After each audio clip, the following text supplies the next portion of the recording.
ডাকসুর হলগুলোতে এবং কেন্দ্রগুলোতে প্রার্থীদের কোনো এজেন্ট থাকে না।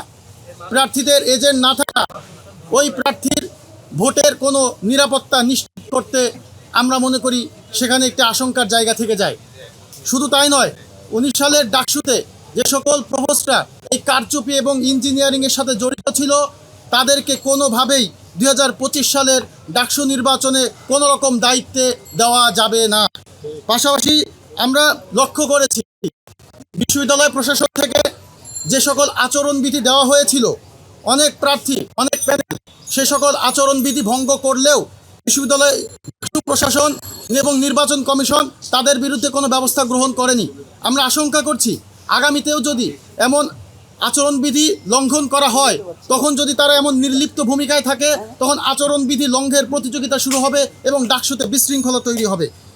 আমরা আরও একটি বিষয় জানাতে চাই, যে সকল নারী প্রার্থী আমাদের ঢাকা বিশ্ববিদ্যালয়ের হিজাব এবং নিকাব পালন করেন, তারা তাদের ধর্মীয় মূল্যবোধের প্রতি যথেষ্ট দায়িত্বশীল এবং যথেষ্ট শক্তিশালী। তাদের ভোটার তালিকায় তাদের ছবিগুলো উন্মুক্ত করে দেওয়া হয়েছে।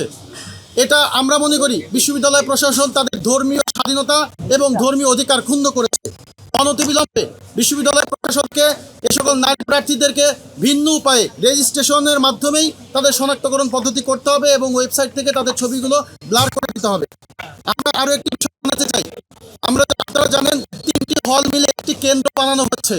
এখানে অনেকের আশঙ্কা হচ্ছে যে 3টি হলের প্রার্থীরা যদি একত্রিত হয়, এখানে সাবোটেজ করা এবং হলগুলোর মধ্যে ত্রিমুখী সংঘর্ষ বাঁধিয়ে দেওয়ার ষড়যন্ত্র হতে পারে।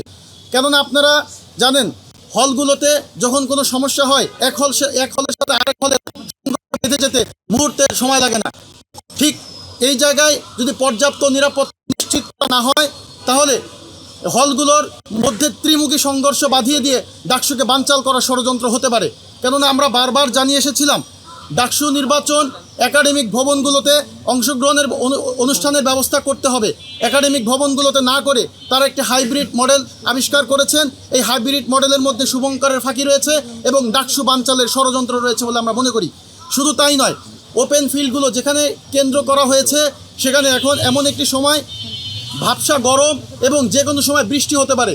এই ভাবসা গরমের মধ্যে দীর্ঘক্ষণ রোদে দাঁড়িয়ে প্রার্থীরা যদি ভোট দিতে যায় তাহলে তারা নিরুৎসাহিত হবে এবং অনেক ভোটার এখান থেকে চলে যাবে। শুধু তাই নয়, যদি বৃষ্টি হয় ভোটাররা পুনরায় ভোট দিতে আসবে না।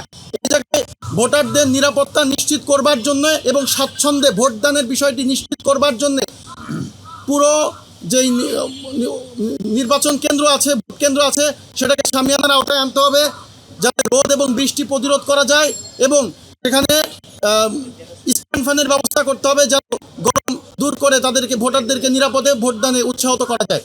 শুধু তাই নয়, বিশ্ববিদ্যালয় প্রশাসনের কাছে আমাদের আরও কিছু দাবি দেওয়া আছে।